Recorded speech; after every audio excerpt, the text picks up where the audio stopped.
desejo um bom dia, uma boa noite, que você esteja com muita alegria no seu coração, porque aqui é lugar de gente feliz. E sabe por quê? Porque nós temos Jesus, nós temos o Deus Espírito Santo conosco em todos os momentos. É isso que nós estamos vendo no livro de Atos, um livro maravilhoso. Já estamos passando da metade.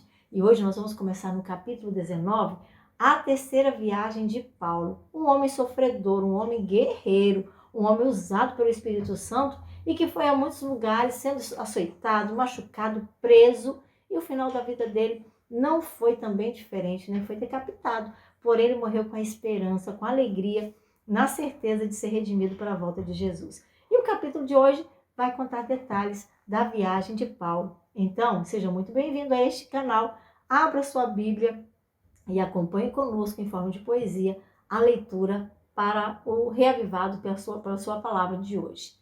Na terceira viagem de Paulo, ele chega até Corinto. Depois de passar em outras regiões, para Efésio ele foi seguindo, e nos caminhos que ele percorria, fazia muitos discípulos. Ele perguntou: vocês receberam o Espírito Santo no batismo, na ocasião? Nem sabemos do Espírito Santo, responderam aqueles irmãos. Paulo perguntou desta forma: em que foram batizados então? Eles disseram prontamente: nós sabemos tão somente do batismo de João. Mas Paulo disse: em verdade, João batizou com batismo de arrependimento, dizendo ao povo que cresce no que viria após ele em algum momento, a saber, em Jesus Cristo, no qual a fé tem firmamento. E aqueles que essas palavras aos ouvidos foram chegados, ao nome do Senhor Jesus foram todos batizados. E impondo-lhes Paulo as mãos, falavam em línguas e profetizavam.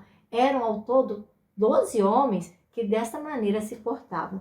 Paulo, de modo ousado, na sinagoga entrou, e pelo menos pelo tempo de 3 meses, sobre o reino de Deus ali falou. Alguns dali, porém, as palavras não obedeceram, e contra o caminho da vida os seus corações endureceram. Perante as multidões, eles iam mal, iam falando. Paulo se retirou deles e ensinava alguns numa escola de um homem chamado Tirano. Isso durou por 2 anos e cresceu de tal maneira que os que habitavam lá na Ásia, que lá moravam, judeus e gregos, escutavam a palavra verdadeira. Deus, através das mãos de Paulo, milagres extraordinários fazia, de sorte que lençóis e aventais dos enfermos eles traziam, e ali, pela palavra de Paulo, as enfermidades e os espíritos maus saíam.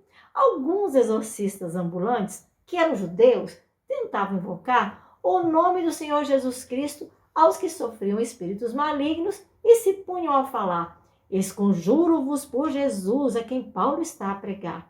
Os que faziam essas coisas eram filhos de um maioral, cujo nome era Cefas, e na sinagoga era o principal. Respondendo o espírito maligno, aqueles homens falou então: eu conheço a Jesus, conheço a Paulo, mas a vocês nem sei quem são. Um homem que ali se encontrava estava endemoniado, porque o espírito maligno dele tinha se assenhorado. Partiu para cima de 2 e eles foram maltratados. Saíram correndo para casa, humilhados, feridos e pelados. Em toda aquela região, isso se tornou conhecido a judeus e também a gregos, e o nome do Senhor Jesus foi engrandecido. Muitos dos que tinham crido vinham e seus pecados confessando, e também os seus feitos iam a todos anunciando. Muitos dos que seguiam artes mágicas, aos seus livros ajuntaram, trouxeram na presença de todos e publicamente queimaram, descobrindo que o preço dos livros a 50.000 peças de prata somavam. A palavra do Senhor poderosamente crescia, e além de crescer, a tudo prevalecia.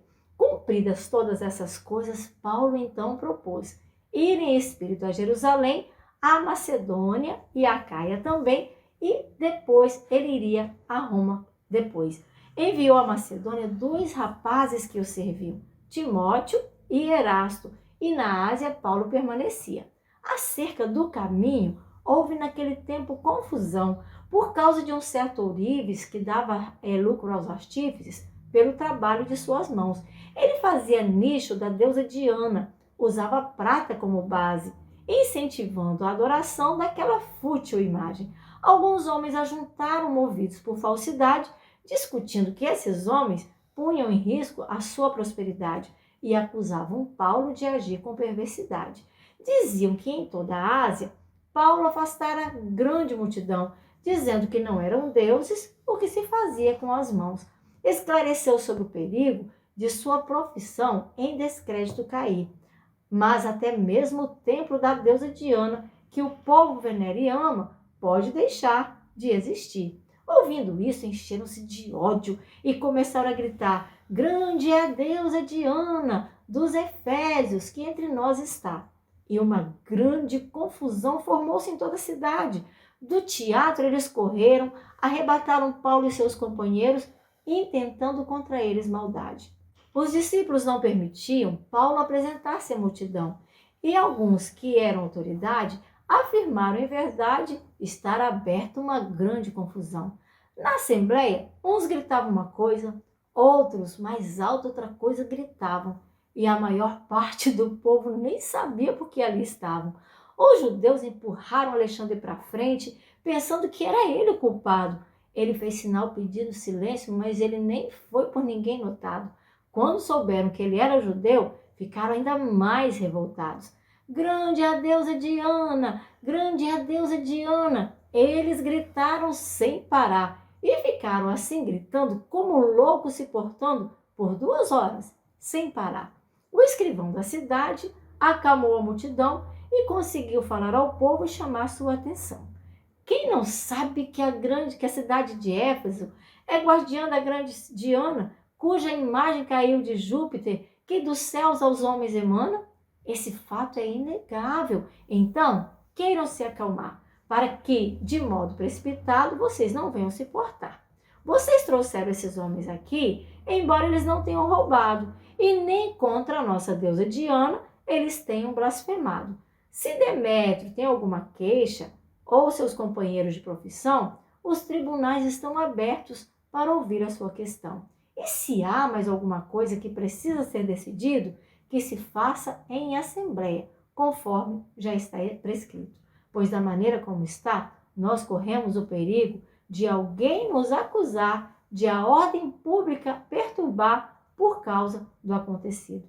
Não poderíamos, neste caso, tal tumulto justificar, visto que nenhuma razão poderíamos encontrar. E com essas palavras conseguiu aquela assembleia encerrar. Meus queridos, vejam bem, por causa de falar a verdade, essa grande confusão. Até hoje é assim, quando você fala a verdade, nem sempre as pessoas aceitam. Mas o que é verdade, não pode voltar atrás. E a verdade está na Bíblia. Jesus disse: eu sou o caminho, a verdade e a vida. Então seja você também seguidor da verdade, procure na Bíblia, pesquise. Cada dia um capítulo vai te mostrando a verdade de forma clara, de forma aberta, e mostra assim diz o Senhor para a sua vida também. Então seja muito bem-vindo, que Deus te abençoe e seja reavivado pela sua palavra.